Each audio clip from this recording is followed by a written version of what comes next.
Selama hari Minggu, Tuhan memberkati saudara sekalian. Sudah 6 bulan lebih kita tidak saling bertemu karena COVID-19. Kita juga tidak bisa atau jauh lebih sulit untuk pergi ke luar negeri. Fisik kita kesulitan untuk bergerak, jalinan emosi kita pun sepertinya menjadi sulit. Terutama rasa kebencian terhadap ras lain membesar dibanding rasa pengertian. Orang-orang Asia berperasaan buruk dengan orang Cina, sedangkan orang-orang dari negara lain semakin tidak suka dengan orang Asia.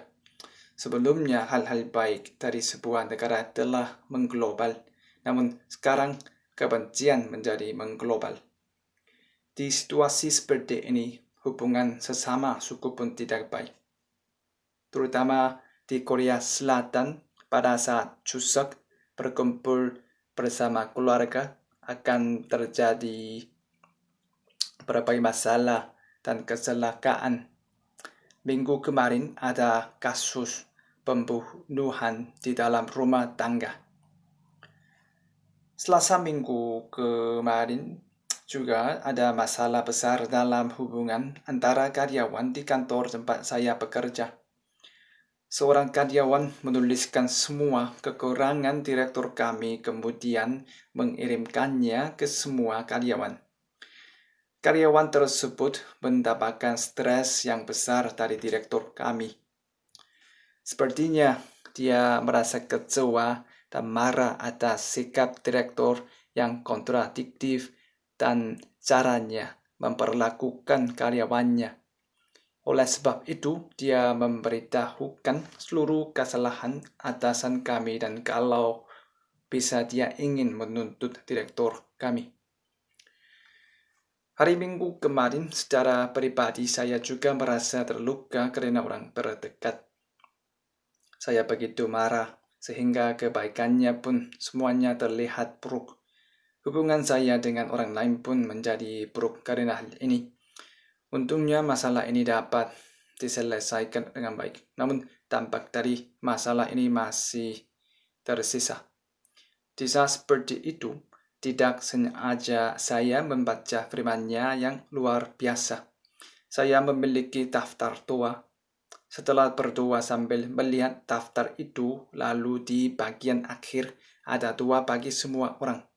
Doa yang tertuang di Kolose pasal 1. Ayat 9-12. Oleh sebab itu, sejak waktu kami mendengarnya, kami tiada berhenti-henti berdoa untuk kamu. Kami meminta supaya kamu menerima segala hikmat dan pengertian yang benar untuk mengetahui kehendak Tuhan dengan sempurna, sehingga hidupmu layak di hadapannya serta berkenan kepadanya dalam segala hal. Dan kamu memberi buah dalam segala pekerjaan yang baik dan bertumbuh dalam pengetahuan yang benar tentang Allah dan dikuatkan dengan segala kekuatan oleh kuasa kemuliaan-Nya untuk menanggung segala sesuatu dengan tekun dan sabar dan mengucap syukur dengan sukacita kepada Bapa yang melayakkan kamu untuk mendapat bagian dalam apa yang ditentukan untuk orang-orang kudus di dalam kerajaan terang. Setelah perasaan saya terluka minggu kemarin dan berdoa dengan doa ini, saya berhenti pada kalimat untuk menanggung segala sesuatu dengan tekun dan sabar dan mengucap syukur karena sukacita kepada Bapa. Kita bisa bersabar dalam kesulitan pada batas tertentu. Kita memiliki kekuatan untuk bertahan dalam batas tertentu. Namun, kita diminta untuk menanggungnya dengan sabar dan dengan sukacita. Apakah kita mampu melakukannya? Bersabar saja sudah sulit. Bagaimana kita bisa menanggungnya dengan sukacita? Hanya orang gila saja yang dapat menanggung masalah dengan bersukacita kalau tidak ada alasan untuk bersabar. Namun orang Kristen bersukacita dan bersabar karena pengharapan dari Tuhan, bukan tanpa sebab. Di antara alasan yang penting lainnya. Ada alasan yang terpenting yang tertuang di 1 Petrus pasal 1 ayat 3. Terpujilah Allah dan Bapa Tuhan kita Yesus Kristus, yang karena rahmat-Nya yang besar telah melahirkan kita kembali oleh kebangkitan Yesus Kristus dari antara orang mati kepada suatu hidup yang penuh pengharapan. Yesus telah mati di kayu salib dan bangkit kembali sehingga kita memiliki pengharapan. Jika semuanya berakhir setelah kita mati, maka tidak akan ada pengharapan bagi siapapun. Namun berkat salib dan kebangkitan Yesus, kita memiliki pengharapan. Kuasa maut yang berkuasa di tengah-tengah manusia sudah dikalahkan dan kita memiliki pengharapan atas penghakiman terakhir di akhir zaman. Semua kesulitan yang kita hadapi adalah kuasa maut. Pada akhirnya kuasa kegelapan ini akan dihakimi sehingga kita bisa bertahan dengan bersukacita. Jika dilihat dari sisi positif, kita dapat bertahan dengan bersukacita karena kita mendapatkan janji hidup kekal. Bertahan dengan bersukacita adalah bertahan sambil memuji dan menyembahnya, seperti kita bernyanyi di waktu senang. Orang dunia pun bernyanyi di saat kesusahan. Namun di saat menghadapi kesulitan dunia ini, menyanyikan lagu-lagu yang penuh dengan kesedihan, kekecewaan, kesepian, dan penderitaan. Di sana tidak ada pengharapan. Hanya ada penantian yang tidak jelas.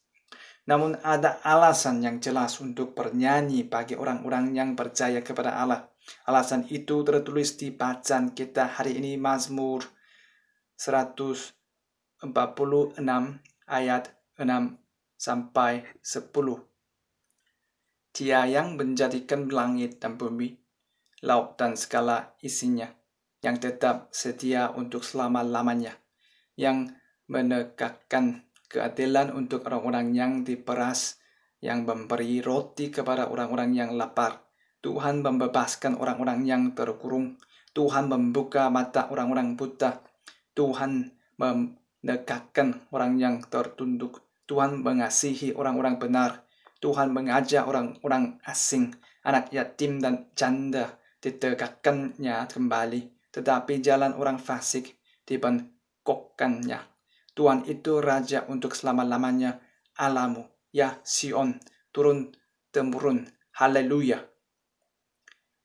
Pada kitab Kejadian sebelum Yakub meninggal, dia memberkati semua anak-anaknya. Dia memberkati anaknya yang keempat, Yehuda, seperti ini.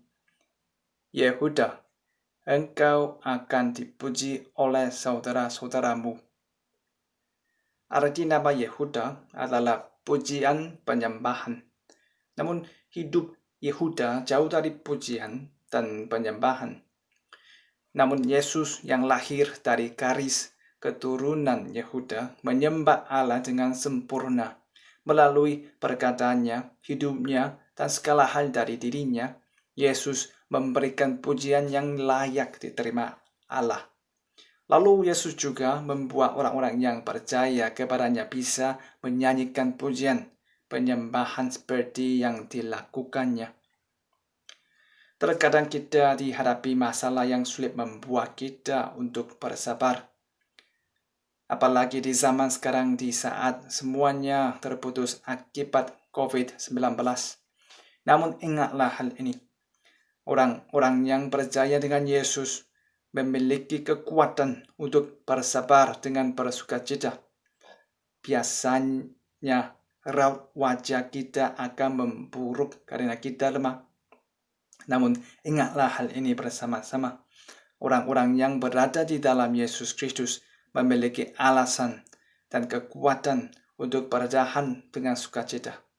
Saya memberkati saudara sekalian agar pujian penyembahan tidak terhenti di dalam hidup kita semua. Amin. Mari berdoa. Allah Bapa yang pantas, yang layak untuk dipuji. Kami ingin memuji dan mengucap syukur atas kasih karunia-Mu. Buatlah kami terus memuji dan menyembah-Mu di dalam situasi seperti apapun. Berikanlah kasih karunia-Mu kepada kami, agar kami dapat bertahan dengan sukacita. Kami berdoa dalam nama Tuhan Yesus Kristus yang menjadi alasan kami untuk memuji-Mu. Amin.